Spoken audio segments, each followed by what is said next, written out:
প্রতিদিনের মতো আজও চলে আসলাম দর্শক আপনাদের সামনে একটা আহ, গুরুত্বপূর্ণ বিষয় নিয়ে। তো আগামীকাল যে আপনার 16 তারিখে চলে গেল, 16 তারিখে যে আপনার এসআইআর খসড়া তালিকার যে মানে ভোটার লিস্টটা বের হলো, খসড়া তালিকার ভোটার লিস্ট বের করলেন আন্তর্জাতিক আপনার কমিশনার, জাতীয় কমিশনার স্যার, তিনি বার করলেন ভোটার লিস্ট, ইলেকশনাল কমিশনার। তো তার বক্তব্য অনুযায়ী যে 59 লক্ষ মানুষ প্রায় বাদ গিয়েছিলেন, সেই রকম নিউজগুলো এবং সামাজিক যোগাযোগ মাধ্যমে সেটা বিশেষ করে কমিশনারের ওয়েবসাইটে সেগুলো দেখানো হয়েছিল। তো দর্শক, এবারে একটা বিশেষ আলোচিত এবং সমালোচিত বিষয় সেটা হচ্ছে যে ভারতীয় জনতা পার্টি তারা একটা আন্দাজ করেছিলেন দর্শক, যে আন্দাজটা হচ্ছে যে সংখ্যালঘু সম্প্রদায়ের মানুষদের এই এসআইআর করলে সবচেয়ে বেশি নাম বাদ যাবে। কিন্তু খসড়া তালিকা বের হবার পরে দেখা গেল সংখ্যালঘু আশ্রিত বিধানসভাগুলো সামান্য 1%-এরও কাছাকাছি ভোটার বাদ যায়নি। 100-র মধ্যে 1% ভোটার বাদ গিয়েছে সংখ্যালঘু আশ্রিত বিধানসভাগুলো। এবং সংখ্যালঘু ছাড়া যেসব বিধানসভা রয়েছে সেই সব বিধানসভায়, বিশেষ করে দর্শক মথুয়াগড়, দেখুন এই ভিডিওটা আগে আমরা দেখি, ক্লিপটা দেখি, তারপরে এই বিষয়ে কিছু কথা আলোচনা করব। নমস্কার, শুরু করছি নারদ নারদ। আপনাদের সঙ্গে রয়েছি আমি ঋষিকেশ। এসআইআর নিয়ে বিজেপির আত্মঘাতী গোল। দেখা যাচ্ছে মতুয়া ভূমেই আনম্যাপড ভোটার বেশি। সংখ্যালঘু অধ্যুষিত এলাকায় আনম্যাপড বা অচিহ্নিত অজ্ঞাত ভোটারের সংখ্যা তুলনায় কম। সর্বমোট আনম্যাপড ভোটার প্রায় 30 লক্ষ। এসআইআর বুমেরাং হওয়ার আশঙ্কা করছে বিজেপি। এদিকে 20 তারিখে রানাঘাটে আসছেন প্রধানমন্ত্রী। ইতিমধ্যেই রাজ্যের নেতারা নরেন্দ্র মোদীকে যে টকিং পয়েন্ট পাঠিয়েছেন তাতে এসআইআর, মতুয়া ভোট এবং সিএ রাখা হয়েছে। দেখুন। আগে জানলে তোর ভাঙা নৌকায় চড়তাম না। খসড়া ভোটার তালিকা হাতে নিয়ে বঙ্গবিজেপি এখন তারস্বরে এই গানটাই গাইছে। এসআইআর এর এত গুণগান, এত প্রশংসা করার পর শেষে কিনা আত্মঘাতী গোল। কমিশন সূত্রে খবর, সংখ্যালঘু এলাকায় নয়, মতুয়াগড়েই বেশি আনম্যাপড ভোটার। এবং সব থেকে বেশি আনম্যাপড ভোটার বিজেপির সুব্রত ঠাকুরের কেন্দ্র গাইঘাটায়। এই সুব্রত ঠাকুর কেন্দ্রীয় মন্ত্রী শান্তনু ঠাকুরের দাদা। রাজ্যের খসড়া ভোটার তালিকা প্রকাশিত হয়েছে। কমিশন সূত্রে খবর, তালিকা নির্বাচন কমিশন ও রাজ্যের মুখ্য নির্বাচনী আধিকারিকের ওয়েবসাইটে দেখা যাবে। একই সঙ্গে জেলা শাসকের কার্যালয়েও সেই তালিকা টাঙানো হয়েছে। তালিকা দেওয়ার কাজ চলছে রাজনৈতিক দলের হাতে। রাজ্যে এসআইআর ঘোষণার পর থেকেই বিজেপি দাবি করেছে হাজার হাজার সংখ্যালঘু ও রোহিঙ্গার নাম এবার ভোটার তালিকা থেকে বাদ যেতে চলেছে। এই সব নাম বাদ গেলেই বিজেপির জয় সুনিশ্চিত। কিন্তু রাজ্যের খসড়া ভোটার তালিকা প্রকাশের পর এলো তাৎপর্যপূর্ণ তথ্য। কমিশন সূত্রে খবর, কোনো সংখ্যালঘু এলাকা নয়, মতুয়া ভূমেই অচিহ্নিত অজ্ঞাত ভোটারের সংখ্যা বেশি। ফলে এসআইআর বুমেরাং হওয়ার আশঙ্কা করছে বিজেপি। একটা ফ্যাক্টর আপনাকে বুঝতে হবে, আপনাকে রুলসের মধ্যে দিয়ে আসতে হবে, তাই তো? রুলসের মধ্যে দিয়ে আসতে হবে। আপনি হঠাৎ করে বললেন আর সবকিছু হয়ে গেল তা তো না। যারা সিএতে আবেদন করবে, সিএতে আবেদন করলে পরে নাগরিকত্বের মধ্যে দিয়ে তারা পাবে। এবার নাগরিকত্ব প্রদানের যে প্রদান করবে সেটা দায়িত্ব সেন্ট্রালে। তারা যদি সেটা র্যাপিড ভাবে করতে পারে তাহলে এই মানুষগুলো, দেখুন, এরা আজ নাও কাল নাগরিকত্ব পাবে। ঠিক আছে, যারা উদ্বাস্তু, যারা হিন্দু, যারা রয়েছে। আপনারা কি দেখলেন যে সংখ্যালঘু আশ্রিত বিধানসভাগুলো 100-র মধ্যে 1% ভোটার অসংখ্যিত রয়েছে, সন্দেহের তালিকায় রয়েছে। হ্যাঁ, এটাই থাকবে, তাদেরকে হিয়ারিংয়ে ডাকা হবে। তাদের ম্যাপিংয়ে তাদের নাম পাওয়া গিয়েছে, কিন্তু তাদের ভুল ত্রুটি রয়েছে। তাহলে 100-র মধ্যে 1%-এর মধ্যে তাদের ম্যাচিংয়ে মিলেছে, অর্থাৎ সেই মেলাটা অসংখ্যিত, মানে সন্দেহের ব্যাপার আছে, ভুল ত্রুটি হয়ে আছে, সেগুলো আপনার হিয়ারিংয়ের মাধ্যমে সেগুলো ঠিক হবে। আর এটা তো হামেশাই হয়ে আসছে। কিন্তু দর্শক, বলার বক্তব্য, আপনারা দেখলেন যেখানে মথুয়া আশ্রিত যে সমস্ত বিধানসভা আছে, বেসিক্যালি আপনার উত্তর চব্বিশ পরগনা, হ্যাঁ। তো যেখানে যেখানে মথুয়ার গড়, যেখানে যেখানে আপনার বিজেপি তৃণমূল কংগ্রেসকে কম ভোটে হারিয়ে তারা জিতেছে। যেমন আপনাদের বলি যে বিজেপি যে 77টা বিধানসভায় জিতে রয়েছে, সেই ৭৭টা বিধানসভায় বেশিরভাগ অংশে মতুয়াদের ভোটেই জিতে রয়েছে। দর্শক, মতুয়াদের টোটাল ভোটার খুঁজে দেখলে টোটাল ভোটার ১ কোটিরও বেশি। আর আমাদের পশ্চিম বাংলায় ৭ কোটি ৬৫ থেকে ৬৭ লক্ষের কাছাকাছি আপনার টোটাল ভোটার। যদি ১ কোটিরও বেশি ভোট হয় মতুয়াদের, তার মানে ১,৮৫,০০,০০০ মতো মতুয়াদের ভোট। তাহলে দর্শক, ১ কোটি মানে ১০০ লক্ষ, বুঝতে হবে। আর বিধানসভায় দর্শক ১ লক্ষর কাছাকাছি ভোটের ডিফারেন্সে এমএলএ বিধায়করা হেরে যান অথবা জিতে যান। তাহলে এখানটায় ১০০টা বিধানসভার টক্কর নেবার ব্যাপার রয়েছে, ১০০টা বিধানসভার প্রভাব ফেলার একটা ব্যাপার আছে। এখানে হেরে যাবার একটা আশঙ্কা রয়েছে বিজেপির।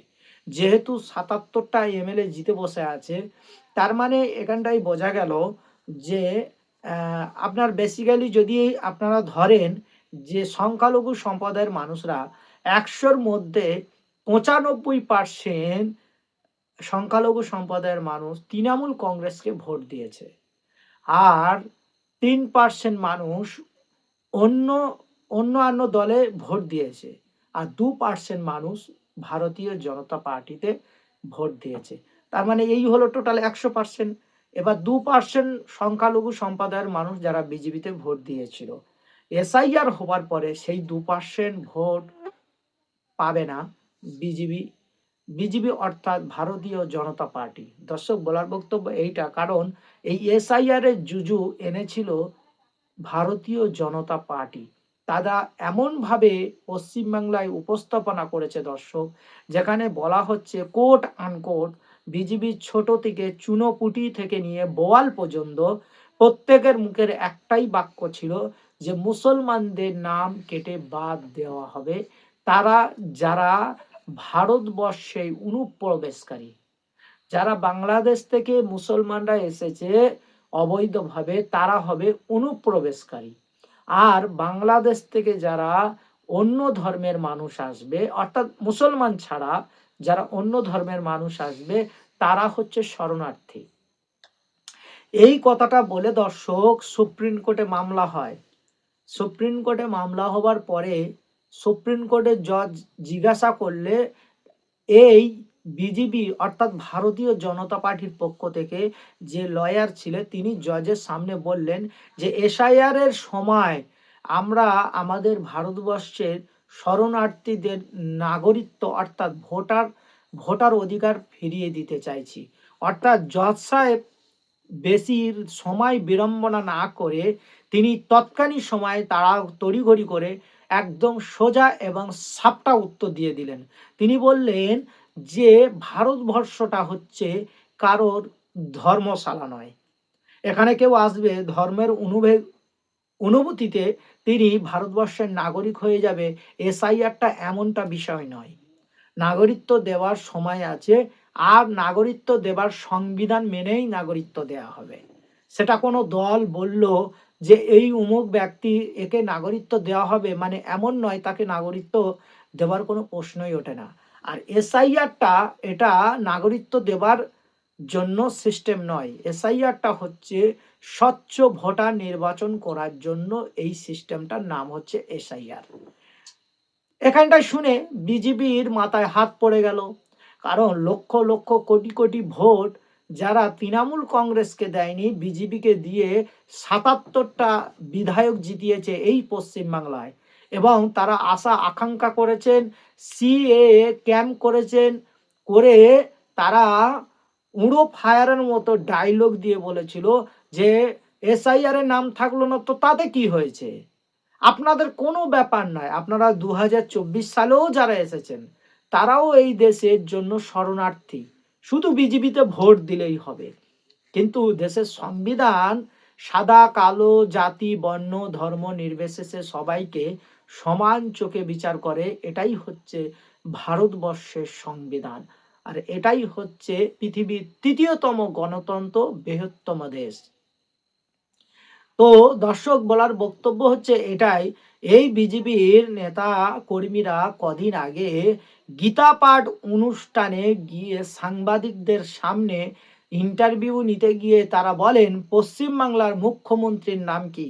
দর্শক, দুঃখের বিষয় পশ্চিমবাংলার মুখ্যমন্ত্রীর নাম বলতে পারেনি। এটাই হচ্ছে বিজেপির নেতা কর্মীদের ব্যবহার, এটাই হচ্ছে তাদের দেশভক্তির প্রমাণ।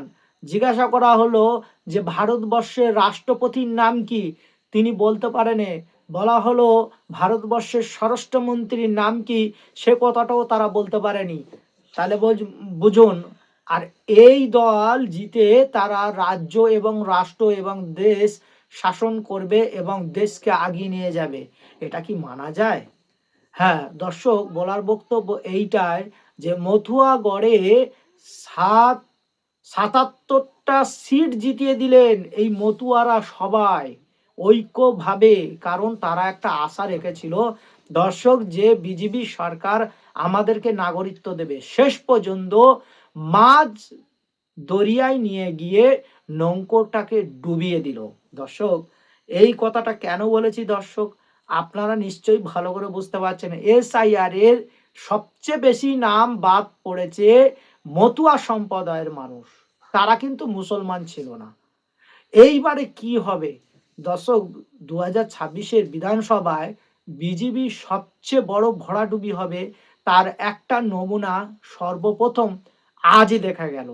কাল 2025 এবং 16ই ডিসেম্বরে খসড়া তালিকায় সবচেয়ে বড় কমিশনের আপডেটে বোঝা গেল যে সংখ্যালঘু আশ্রিত বিধানসভাগুলোর থেকে সবচেয়ে বেশি মতুয়া সম্প্রদায়ের বিধানসভাগুলো সবচেয়ে বেশি ভোট বাদ পড়েছে দর্শক।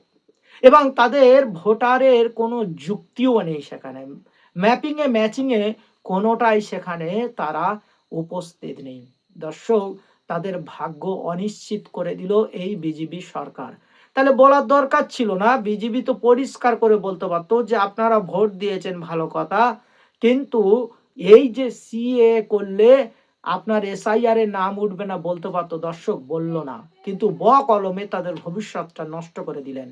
এইবারে দেখার বিষয় বিজেপির চ্যালেঞ্জ, যে তারা ডায়লগ দিয়েছিল, তারা বিস্ফোরক মন্তব্য করেছিল সাদা কাগজ জমা দিলেও নাগরিকত্ব হয়ে যাবে। দর্শক, বলার বক্তব্য এইটা যে কোনো মানুষ আর একটা ধর্ম বর্ণ নির্বিশেষে সংবিধানের বাইরে গিয়ে এরা কিভাবে কথা বলে, এদেরকে কথা বলার একটা লজিক নেই, আলতু ফালতু কথা বলে, যে কথাগুলো সাধারণ মানুষ, একজন শ্রমজীবী মানুষ, সহজ সরল মানুষ তারাও বুঝতে পেরে যায় যে এ পাগলের মতো বকছে আর এ দলও পাগলের মতো বকছে। কারণ আসামে NRC হলো দর্শক, এখনো পর্যন্ত যে সংখ্যালঘু ছাড়া অসংখ্যালঘু সম্প্রদায়ের মানুষ তাদেরকে এখনো পর্যন্ত নাগরিকত্ব দিতে পারলো না। হ্যাঁ, তো যেসব মানুষ 500-600 মানুষ নাগরিকত্ব পেল মথুয়ারা, তারা এখানেই বৈধভাবে সার্টিফিকেট নিয়ে এসেছিল, মানে পাসপোর্ট নিয়ে এসেছিল, সেই সূত্র করে তারা নাগরিকত্ব পেয়েছে। তারা দীর্ঘদিন ছিল এখানে, অপশন আছে সংবিধানে, সেই জন্য পেয়েছে দর্শক। তা বলার বক্তব্য এইটা যে বিজেপির উপরে ভরসা কি ভবিষ্যতে মথুয়ারা করবেন, এটা দেখার বিষয়। যাই হোক, আপনারা সেই বিচারটা করবেন যে ভবিষ্যতে কোন দল রাজ্যে এবং রাষ্ট্রে ক্ষমতায় আসলে সাধারণ মানুষের জন্য উপকৃত হবে এবং সাধারণ মানুষরা তার উপকৃত পেয়ে তার ভবিষ্যৎ গড়তে পারবে। দেশ এবং দশের যাতে ভালো হয় সেই দলকে আমরা নির্বাচিত করব এবং সেই দলকে আমরা আগিয়ে নিয়ে যাব। দর্শক, ভিডিওটা কেমন লাগলো আপনারা আপনাদের মূল্যবান বক্তব্য কমেন্ট বক্সে এসে জানাবেন। আর ভালো লাগলে যারা ফেসবুক থেকে দেখছেন অবশ্যই ফলো করে পাশে থাকবেন, আর যারা ইউটিউব থেকে দেখছেন অবশ্যই আপনারা নিউজ 14 বাংলা ডিজিটাল মিডিয়াকে আপনারা সাবস্ক্রাইব করবেন। চলুন লাইক করুন, আর ততক্ষণ আপনারা ভালো থাকুন। দেখা হচ্ছে পরবর্তী ভিডিওতে।